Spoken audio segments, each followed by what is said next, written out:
हमें नहीं लगता है आप पढ़ा पाइएगा हमारे बच्चे को। ऐसे ऐसे कितने नालायक को हम पढ़ाए हुए हैं। आपने बच्चे को पढ़ाया है ना, ये तो जानवर है। अगर रास्ते में कोई लड़की मिल गया तो समझिए आंख मारते आता है। देख रहे हैं इसको, देखने में कितना भोला भोला लगता है, लेकिन 6 मास्टर को ये भगा चुका है। आप साथ में हैं, साथ में।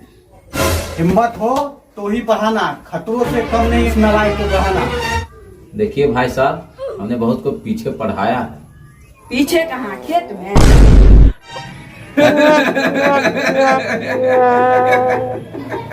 क्या मास्टर साहब, हम यहाँ सीरियस बात कर रहे हैं, आपको हंसी छूट रही है?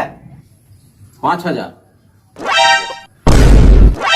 मास्टर, मूंगी नहीं है, शर्मा रही है ये। आप सिर्फ हंसते ही हैं, हमको नहीं लगता है आप पढ़ा पाइएगा। इंटरव्यू हम तो 5 बार फेल कर चुके हैं। अरे भाभी जी, थोड़ा पानी उन्हें मिलेगा? नहीं सर जी, हम आनेंगे पानी। आप सही कह रहे थे भाई साहब, साला 1 नंबर का शैतान नालायक है।